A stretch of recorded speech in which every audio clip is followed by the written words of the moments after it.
Just because I love you, it don't mean I trust you. Everybody not to be trusted. Everybody around me thugging. Everybody around me drugging. Everybody around me hustling. Everybody know not to bring no new rigging around me. They say I be bugging. Got racks in the go-yard luggage. Just because I love you, it don't mean I trust you. Everybody not to be trusted. What's up, everybody? Welcome to the show. It's your boy Quentin Flores, guys. This is a phenomenal show. If you guys don't know, I'm sure we're like 20 episodes in at this point. This is Uncut with Q. So, guys, in our show, we talk about all things entrepreneurship, business, overcoming hardships, literally just fucking life up every single day in the most positive way. And so, guys, if this is your first time listening, we have a fee for the show. We call this a value exchange, all right? And so it's very simple. The value exchange is this. I give you value, and I give you perspective. I challenge traditional thinking, and I change your fucking life with this episode. Now, if you do not get that from this episode, then do not share it. But if we, my guy JR and I, because I got an awesome guest on this show, say some badass shit and you go home and you're like, holy fuck, man, my life's about to change tomorrow, share the show. All right, guys? So, man, I have an amazing guest on this podcast today, dude. Go on ahead and introduce yourself, man. Guys, my name's JR Hernandez. I'm from San Antonio, Texas, born and raised. I'm a real estate entrepreneur. I would say I'm just an entrepreneur in general, but my main focus and breadwinner is real estate. I love to wholesale, invest, everything that has to do with real estate. Dude, it's honestly awesome, man. I've had the opportunity to see this guy grow over the last 5 years. And so just like, you know, I think this is a commonality in my last 20 plus episodes that we've been doing this. It's like I'm friends with every single person that comes on here. I got a lot of fucking friends. I call them rich homies. And so, you know what I'm saying? JR has been with me since the beginning of my journey when I started to really gain traction. And he was starting to get into this business. He started you gained traction pretty quick, right? I would say so, yeah. Dude, like within a year out of nowhere, I just remember you buying a car, buying a Hellcat, and I just barely met you the year before that. Yeah, I would say life changed pretty fast with wholesaling, yeah. Dude, for people that have no idea what you're about or who you are, where you came from, when did all this start, man? When did you decide that you were going to become a business owner? Man, so for me, man, it was like I was 23. Well, don't get me wrong, like I've been like a entrepreneur since I can remember, right? Like with, you know, those little stories, like with stuff, but like my actual first business that I would say like that's legit where I actually took off was when I was 23.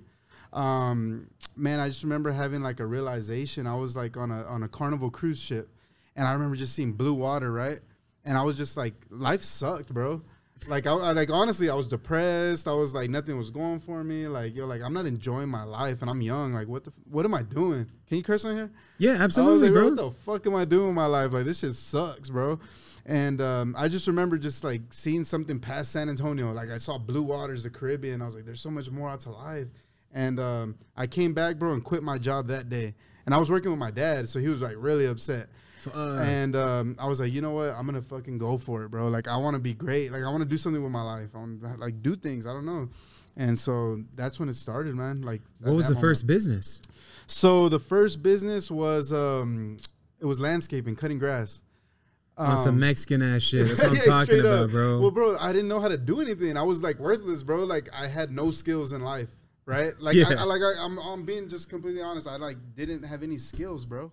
So I was like, you know what? Like, all I can do is literally cut grass. That's all I think I could make money with. And at the same time, like, what did I have money for, right?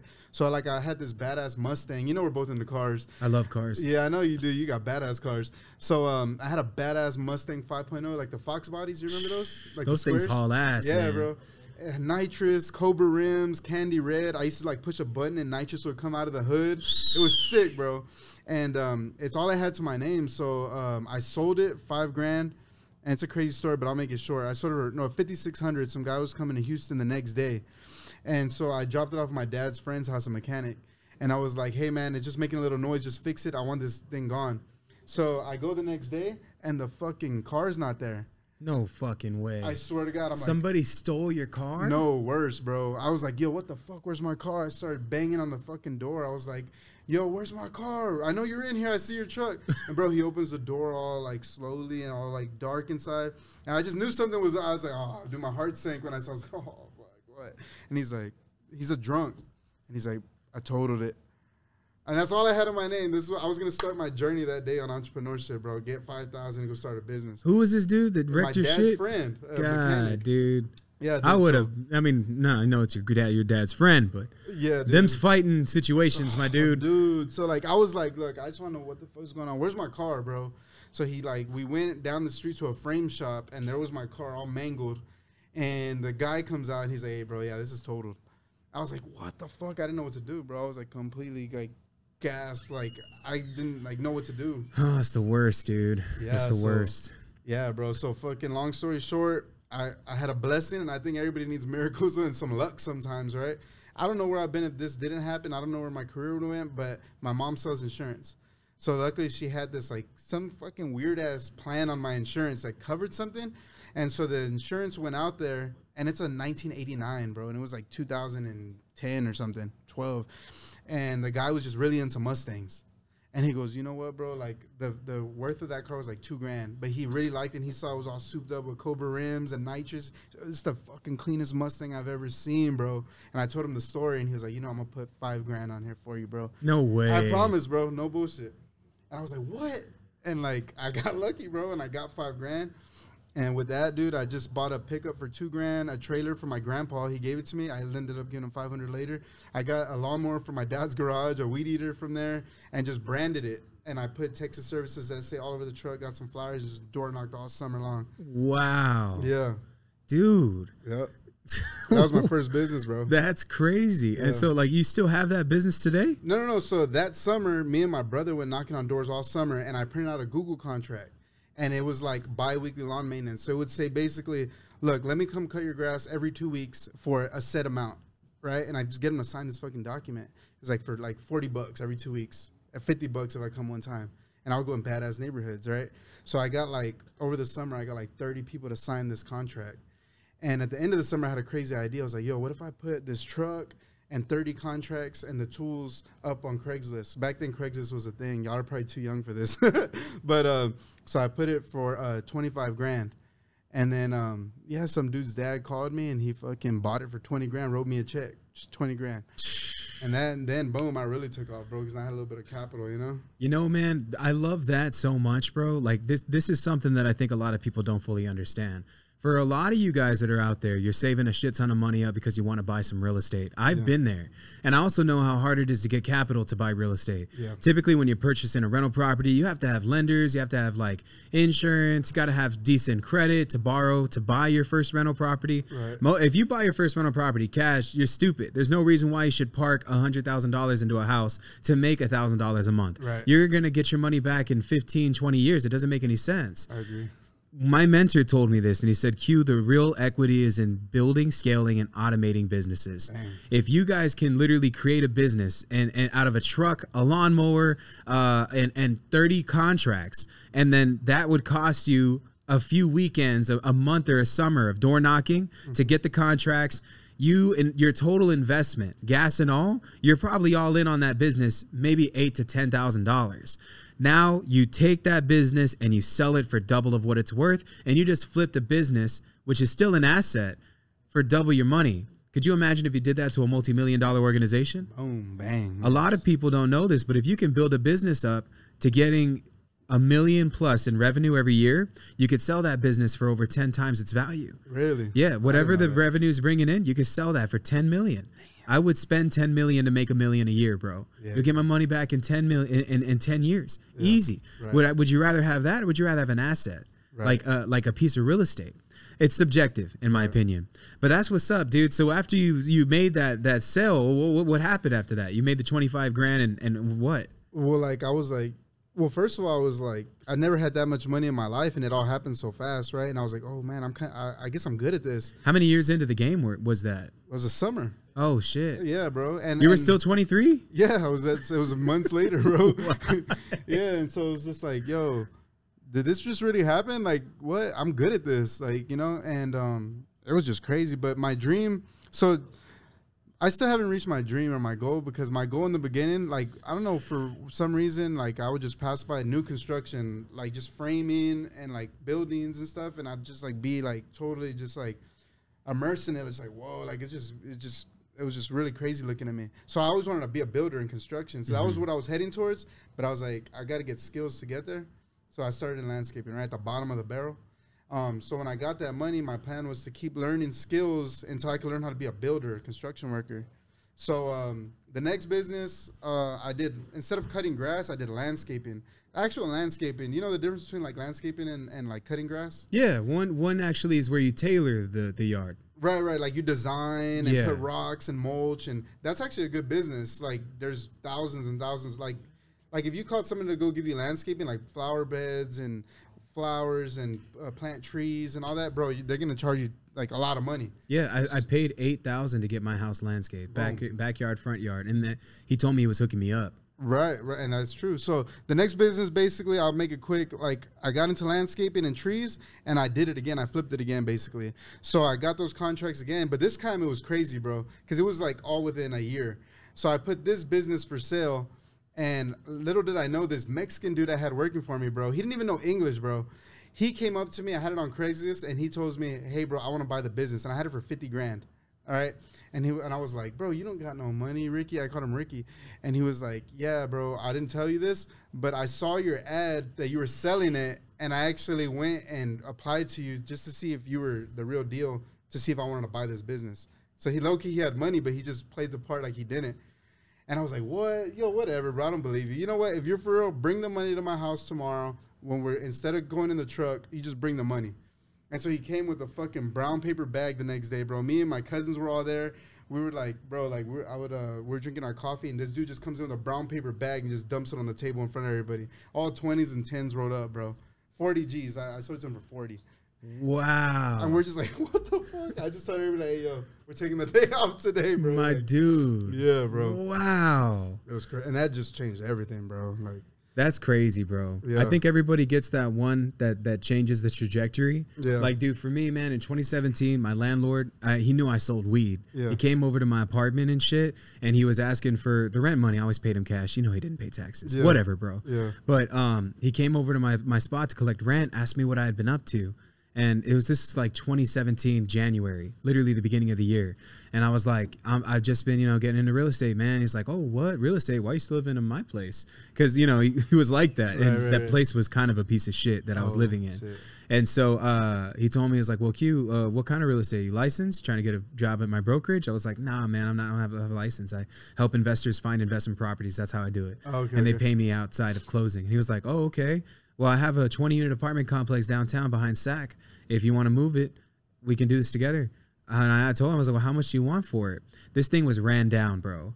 He asked me for, he told me he wanted $800,000 for it. Damn. I put it under contract, and I sold it for 1.2.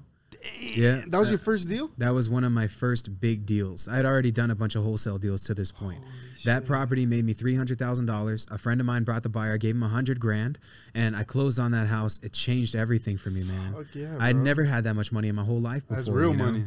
But, I think that when you get money like that, too, a huge growth thing happens. Because money's only going to amplify your current status. Right. So, I was still immature, bro. Like, I was still like a kid. I went and I bought, brand new vehicles. I bought myself a Chrysler C300, and I fucking just totally decked it out. I put, like, candy paint on it, rims, just being stupid. You know what I'm saying? I think I blew through all of the money that I made in 2017. And it's not something that I regret. I think that when you get a bag, everybody has to fucking blow a bag at least once, because you got to get it out of your system. I call this the emotional buy. You get the bag out of your system, so the next bag that you get, you don't ruin it. Because the 300K bag, that's like what I make every month now. That's nothing. You know what I'm saying? Bars. And it's not like it's not what it used to be. I remember when I had that amount of money, I was just so surprised that I was able to attain that. Once you see the other side of things, and you notice that there's actual multi-million-dollar plays being made. Right. Bro, my mentor showed me his books, dog, and he's barely halfway into the year. You know what he's at right now? What is he at? Like 380 mil, dog. In a year? Literally where he's at right now in September. Wait, just in a year? this year. Yeah, just this year, bro. My mentor's fucking there, bro, and he shows me his books. He's just like, "Catch up, man. I'll look forward to seeing you here." He tells me that he thinks that I'm gonna surpass him one day. I don't even know, bro, but he's 40 now. So there's an 8-year stretch in between us. My goal is that by the time I'm 40, I'm a billionaire, bro, and I'll see it through. I will not fucking stop. You know what I'm saying? I believe it, bro. But that's that drive that we have. Because once you made that bag, what was the next play that you made? Oh, so I mean, after that, real quick, I mean, I'm trying to make this as quick as possible, but like, so my goal is still to learn construction. So I was like, yo, I told my brother, he was with me through a lot of it, and I was like, man, we're gonna do construction. Like, I'm ready. He was like, bro, you don't even know, we don't know construction. Like, we barely learn landscaping. I go, bro, like, honestly, I wouldn't even recommend this to people, but like people like me and Q, we take action. That's the one thing that I think separates people like me and people like you and people that don't do anything, right? And people that are just asking questions. We go take action. So I say, you know what, bro?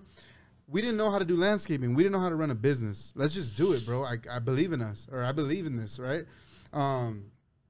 And to this day, I got the medallion, bro. Like, this is the logo I got. It's just JRH, my initials, JRH Construction, bro. And that's why I keep it, just like for memories. But so, bro, like, I don't even recommend this, but like, I would go steal pictures from other Craigslist, like in Houston and Denver, just far places that I didn't think people would look. And I take their pictures and post it on my ads in San Antonio, JRH Construction. We did painting, we did roofing, we did the whole nine, right? Because I want to learn everything. So people would call me, I'd generate leads, and then I would go to the houses and I would say, yeah, I'm here. I was all nervous, bro. Like, I don't know what the hell I'm doing. I really don't know shit about roofs. I don't know anything about paint. And I would just play it off and say, you know what, I'm just a manager. I'm just here to measure. So, for instance, for a roof, I would go measure it, take pictures, and say, hey, I'm going to get back with you. And then I would call Juan's Roofing, and I'd be like, hey, bro, here's the pictures, here's the address, here's the measurements. Everything in construction is square footage, right? What would you charge me for this? Oh, I'll charge you $3,000. And then I'd call AAA Roofing because I know that's who they would call, and I would show them the same thing. I'd charge you $6,000, right? And then I would be in the middle, $4,000. And then I would tell the lady, oh, that's way better than AAA Roofing. So then Juan would do the job, and I'll tell like Juan, and I'm just using the name Juan, but that's kind of probably, but I'm Mexican, so I can say that. Hey, I'm Mexican as fuck too, bro. Let's run it up. So I'd be like, hey, yo, Juan, I'm gonna give you the job, bro, but under one condition: you're gonna let me work with you for free. And who would say no to that? Right, free work. So he was like, hell yeah, come on up. Did you tax his job too? Like throw a fee on top? That's what I'm saying. He would charge me $3,000 and I'd charge $4,000 or $5,000. Oh my god. I was probably making more than Juan, right? Dude. And I would learn the trade though.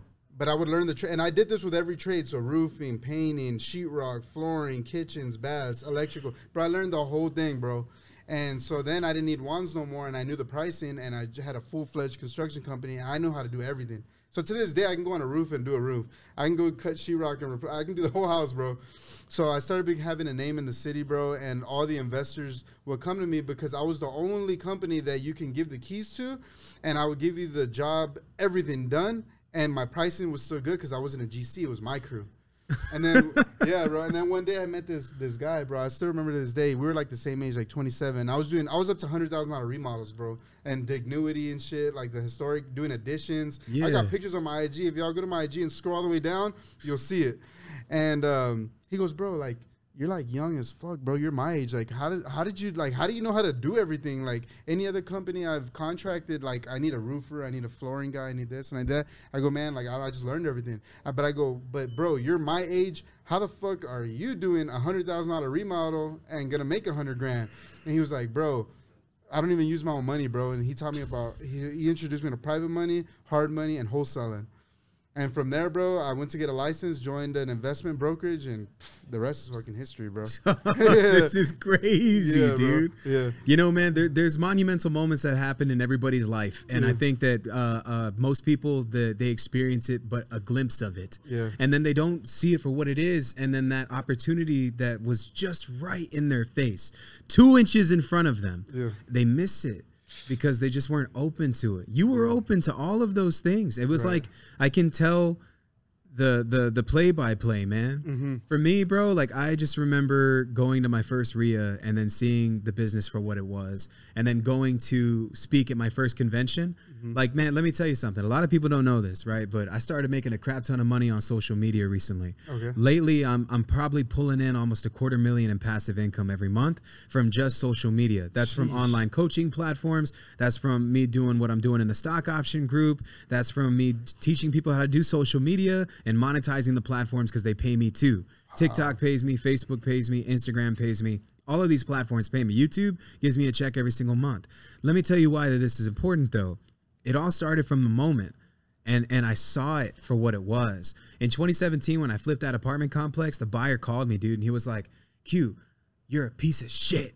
I was like, what the fuck? What do you mean? Like, I just sold you this $1 million deal. And he's just like, you're a fucking scam artist. I'm going to come after you, motherfucker. You better lawyer up. And I was like, dude, what happened? I had just gotten off of parole, bro. So I didn't want to fucking go back to jail. Yeah. You tell me that you're going to call the cops on me? I'm going to curl up like a bitch at that time because I wasn't willing to go back. Yeah. I didn't know that, you know, in real estate, there's litigation, then there's attorneys, and then there's process. And he couldn't put me in prison for what happened because we facilitated a deal. It wasn't even in the contract that I had any obligations to anything that happened with that house. He's like, there's a bunch of fucking homeless people in that house right now. You need to get them out there and you need to fucking throw them out, Q. I don't care what you got to do.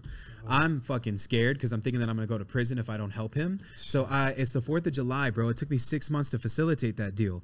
I go down to the fireworks stand and I bought 5 bags of smoke bombs, and then I went to the Dollar General down the street and I bought a fuckload of roach bombs. I walked into that apartment complex and all those rooms where all those homeless like orgies were going down, and I started fucking lighting those things off with a torch. I threw all the smoke bombs inside and all the roach bombs inside, and then I ran out the fucking house, dude. I see all these homeless people like coughing, running out of it, pulling their friends out. I thought I was gonna kill somebody, man. Luckily nobody was hurt during the filming of this epic moment in my life, all right? I didn't know what to do.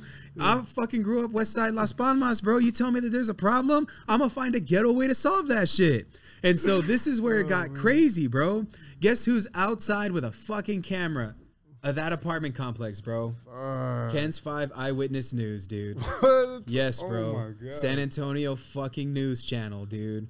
They come up to me, bro, and they're like, hey, what's your involvement with this property? They don't even see all the homeless people running out the backyard of that house. It's a giant property, you know? Yeah. And he's just like, what do you do in front of the property? I fucking look back at the house. I look back at the camera, look back at myself, look back at the phone. And I'm just like, what's up, everybody? My name is Quentin Flores. I'm a real estate investor here in the San Antonio community. I'm a wholesaler. I flipped this property behind me using none of my own money. What? That led to Good Morning San Antonio. That led to me speaking at the first one of the first expos for Saria with an attorney that used to throw the RIAs here in town before HBHS took over. And then that also landed me on an episode of Today's Investor, which landed me on Propelio. And Propelio is a nationwide platform. So that was the first time I got to speak to everybody in Texas and beyond. And then Carlos calls me 2019, tells me he wants to speak at the First Freedom event. Carlos Reyes, our good friend. If you ain't clutch, you ain't shit, right? That's what he said on the video. Yeah. And that changed my life, man. I spoke in front of almost 1,000 people at that first event, gave a $20 million speech because the guy lied about how much money I made in real estate. It's my friend Elijah. He must have misheard me because I told him 2 million, 3 million. He said 20 million, whatever. Jeez. I went on stage and I gave a huge $20 million speech. To this day, and I say this on this podcast, I was the fucking best speaker at that event, bro. I was better than Sean Terry. I was better than Brent Daniels. I was better than Steve Trang. I threw it the fuck down, dude. Yeah. Everybody came up to me, tears in their eyes, giving me hugs, telling me I impacted them. Shit. That's what launched me into social media, man. But it was like this giant... And going back to what I had said before, and you can agree with this, I'm sure, because we both have experienced it. When opportunity presents itself, bro, if you can hold on to it and you don't miss that glimpse of a moment when it happens and you ride the wave for everything that it is, it's not going to happen in overnight. But the glimpse is a 2-minute window, and it's a 2-inch window. You only get one opportunity to jump through that motherfucker. And if you don't, you miss out on a multi-million-dollar thing, man. So I just took that one moment with getting those homeless people out of the fucking house, and I rode it all the way out to where I'm at right now with this whole production company, podcast, real estate office, warehouse, 300+ e-com stores. I have 2 buildings that I own in the Philippines. A lot of shit going on, but it all came from that one moment. And if you can hold on to it, brother, it lasts a lifetime. That's so crazy, bro. What you're doing right now in the wholesaling industry with the clutch thing, dude, tell them about what you got going on with the clutch, because I know that that's what's popping for you right now, right? Yeah. Let everybody know what it is that you got going on now in the real estate space. So Clutch is a brand that I'm building for kind of social media. It's basically, we got podcasts, we got daily vlogs. So I got, shout out my guy Albert right here, follows me around every day with the camera just to kind of drop vlogs every other day basically, and show like kind of life as a rising wholesaler, investor, whatever you want to call it. Podcasts like with guys like you, guys that I know bring extreme value. And we're just starting a community. So I'm just getting a Discord chat because I want to start giving back and getting a little community to start bringing other people up in the wholesale industry and teach them like what we know, guys like us. So just that, man. And I have a wholesale company here in town. Right now we're only in the San Antonio market and we're closing about 20 deals a month just here. Come on, man. Yeah, and no marketing. I don't pay no marketing. So all we're doing is working JV, other wholesalers, MLS, realtors. We're spending zero marketing right now. So I think that's different than what everybody else is doing. That is, dude. Everybody that I know is using dialers and shit, bro. Yeah. You telling me you're not spending any money on marketing, bro? Well, I mean, this is marketing. Yeah, me. But you're not spending money on this. But I see what you're talking about. Yeah. Well, I mean, indirectly, yes, because I mean, I do spend a lot on social media and in branding. Gotcha. And so that indirectly comes in as deals. I see. And you know, I focus more on buyers and setting deals that other people can't. So, and I'm only in this market, so we're like face to face with all the buyers. So I'm providing a good service. So like if you're a wholesaler, a realtor in San Antonio, I'm saying that I can sell your deal at the best price. That's the service we're offering. I want to ask you a question on that, JR. Like everybody focuses on sellers. You're telling me that your primary focus is on the buyer? Right. Why is that so important for your business? I just feel like, just like you said, like if everybody's doing one thing, I want to do the opposite. So, you know, it's just that I kind of look at it in that direction.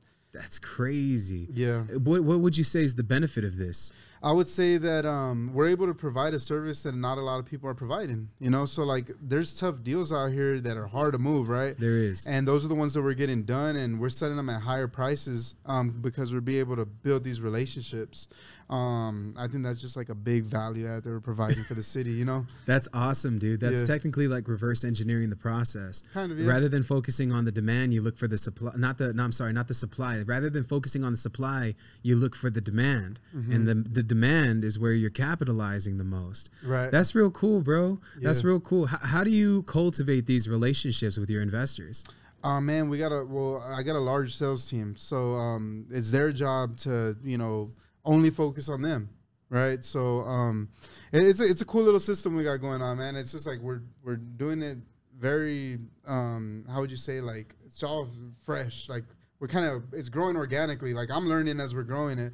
It's different, but it's up to my sales agents, man, and we train them, you know, and they only focus on getting buyers. That's it. So aren't you afraid to make mistakes? Of course. I mean, no. Am I afraid of it? No, because what I told you how I came up. Like, bro, that was all mistakes, right? So I was like, you know, I'm used to it, right? I'm used to fucking up and making something work. So to me, that's growth, right? If I know how to do it already, that probably ain't the play. You know what I mean? That's what I see. I like to innovate. I like to come up in new ways and do things people aren't really doing. So yeah. I feel like that's where the name Clutch derives from, bro, because Michael Jordan did shit that nobody was doing. Yeah. If you look at the way that guy played, it was like he always had a plan that didn't really involve what the team was trying to do. But he would take the plan and then reincorporate it into his own way, and somehow it worked, you know, because that's a really unorthodox way of doing business, and specifically in real estate. Yeah. Because like my primary focus in my company, bro, is just finding as many sellers as I possibly can. Yeah. We try to make as many offers as we possibly can. We haven't really tried to just fully focus on investors, man. And I think that's super fucking dope, bro. Super fucking dope. You said you had a large sales team, and they're running the office while you're here with me? Yeah, man. So there's like 15 of us in my office, and I got one person that manages everything, and then I have leaders in each department, basically. I kind of run it like that. Dang, that's fucking dope, dude. For the leadership that you have in place, I mean, what do you look for in a leader in your business? Man, I look for somebody with crazy work ethic, somebody that's going to be there early, stay late, and somebody that's really loyalty, right? Loyalty is super important. And somebody that's just really hungry, bro. Somebody that, as a leader, you got to be able to be kind of aggressive. And so I look for people that are kind of aggressive too. Like you're able to just tell people like, hey, if you're fucking up, you know, or because you can't really have a timid person as a leader, right? Yeah. You got to be aggressive. You got to be able to. So that's one thing too. I've noticed that the best leaders take the best feedback. Yeah. What I mean by that is like, I mean, I've had bad leadership in place, dude. Yeah, Have me you too, bro. gone? Yeah, Oh, fuck yeah. dude. Horrible. You know, Grant Cardone said this shit on a podcast recently. He was like, I still haven't figured out how to fix the hiring demon. He calls it the hiring demon, right? Yeah. And I'm like, what is that? You know, and so like I'm looking at more videos. What he was referring to is that it's like a constant battle to find good people for your business, you know? And when you have awesome leadership in place, you also technically have like a solid entrepreneur that's a part of your organization that's thinking at your level or somewhat 75-60% of your level. I agree. Yeah. So it's like it's hard to maintain that. You know what I'm saying? Very, bro. Very. It's like a thin line. It's like it's a balancing act, man. To like be. Oh, I think, but what I think keeps us together is the culture I've built at the office. It's like we're like a family, man, and like it's really like the culture is just amazing. You know, I noticed you take them out on your boat. I take them out everywhere, man. I take them on the boat. We go. I just rented $1 million house, and we just partied with boats and jet skis for a week. We go like eat lunch everybody together at least once a week. We have meetings every day. Like we stay real tight. Yeah, I think that's important too, man. A lot of companies that I know that try to run it the way that we're running it, they don't incorporate weekly meetings. Yeah, like I have a whole. You saw my office. I built a whole gym in my office. Yeah, you know, it's one thing to have meetings. It's another thing to have. Like, because the meetings are always business oriented. Right. If you're going to have conversations about money and that's all you're going to have conversations about, and it's not just going to be about personal growth or, you know, personal development towards where you're also improving their sense of living. I think that's what a lot of companies are missing, dude. Right. So speaking on that, so we actually have a monthly competition. And so it's like a board in our meeting room, and we have a group chat, and we push all our sales through there. But we also do like a self-development competition every month. So you get points for a few things. So first in office, you get a point. You take a picture of the office. Hey, I'm here first. Boom, you get that point for that day. Being at or waking up before 6:30 a.m. Okay, going to the gym, running or walking miles, reading books, eating healthy. Staying after 7 and being last in the office. So you snap pictures of all those things and put it in the group, and you get points for all those things. And that's a weekly like self-development thing that I think really holds us together. And then like, for instance, this month I bought a book for everybody in my sales team, and we're all reading it together. And we're going to spend an hour every day on my time, right? Like during company hours to read together and just read sales books and study it and talk about it. So that's like another thing we do together, stuff like that. It's awesome, man. I work out with my team. I take them out shooting. We go into the range together. Yeah. So I own a shit ton of fucking weapons. I've seen that shit, bro. You got like 50 grand worth of fucking crazy ass big old bazookas. Double that, but yeah, you're right. 100 grand? Yeah. Jeez. You know, man's got a whole Corvette. I'm ready. If anything happens, our offices are straight. I got enough firearms for both of us. Shit. Literally. You got a bazooka, bro, for if anybody wants to go to war with us in real estate, I'm kidding, man. But it's, you know, it's crazy, bro. But like there's that's what's real cool about it. It's one thing to have an office. It's another thing to cultivate an environment that people actually want to be at. Yeah. Because I used to have just a boiler room setup, dude, where I would just invite people over, and then you'd be stuck on my computer all day, and then you'd just be cold calling, and then that's where it all ended. Right. And if we did eat together, we kind of just ate bullshit. You know what I'm saying? Yeah. We didn't really like look at what we were going to do and as like a whole. Yeah. So like I make all my guys, and I'm not going to say make, I'll say that they voluntarily, because I don't think I force anybody in there to do anything. I'm real big on personal accountability. They voluntarily work out with me in the mornings. Voluntarily we eat healthy. Voluntarily we're all taking supplements together, like digestive support system and probiotics, antibiotics, everything you can think of. That's crazy. Our whole office is on it. You know what I'm saying? So like, I like that culture the most because what it does for me is it creates a sense of self-accountability where I don't feel that I have to be present for the office to run. If you can create that, then you truthfully automated something special in your business. Right. When you're with your business that you have right now, man, and I want to land the plane on this because everything you've talked about is super fucking phenomenal, dude. What you have going on right now, what value do you think you gained from that beginning business, that lawnmower, and you were just going around knocking on doors? Do you think that benefits anything that you do? Because if so, what did that thing from the past teach what you're doing now? I think the main things was just like relentlessness, just like pushing through the objections. Like, because you got to think about it. I was just knocking on doors in rich neighborhoods. I'm like some dark Mexican kid. Like, we've actually had like guns put out on us because we're in the best neighborhoods, and my brother's like tatted up, bro. My brother's tatted up like from the neck down and the wrist up, like his whole body and his feet up. So like we've had guns put out on us, and just like, but they're relentless. Like I'm gonna push past this, and then being able to see your plan go through from beginning to end, just accomplishments, like little milestones, but to give me that confidence that I can do it. And then I just learned sales, marketing, being a business owner. So it was like everything. Bro, I know you're doing well because you just copped something that's insane. Yeah. What was the thing that you just got right now? It's a Shelby something, bro. Super Snake truck. That's crazy, dude. Yeah, that's wild. That's crazy.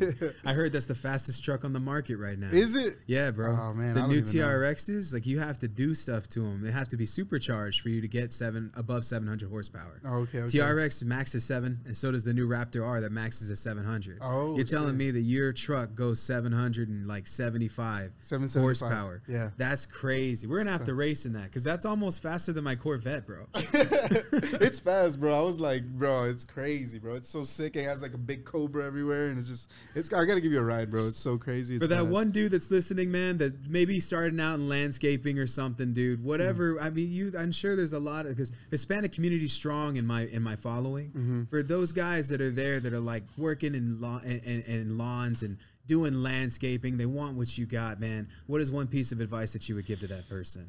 Man, one thing that I would say is stop being scared. I know, like, just like figure out exactly what it is you want, get clear on what you want, like this is what I want exactly, and come up with a plan, man. Execute. Don't be scared. That's the number one thing, because like fear holds everybody back. Like, so that's one thing I think, that I don't have fear. I just go. I mean, I do have fear, don't get me wrong, but I have courage, more courage than I do fear. Boom. You know, so that's what I would say. That's fire, bro. Guys, where can everybody watching or even listening find you, man? So y'all can catch me on YouTube at JR Clutch. I put out vlogs every single 3 a week. I do a podcast once a week. And so you can find me there. If you leave comments on my videos, I'm going to get back to you the fastest. Everybody always tells me on Instagram that I never hear back because my DMs, like, you're just going to get buried in there. So leave a comment on one of my YouTube videos. On Instagram, you can follow me at Jared Clutch. I put 3 reels every single day of content, real estate related, entrepreneur related, motivation related.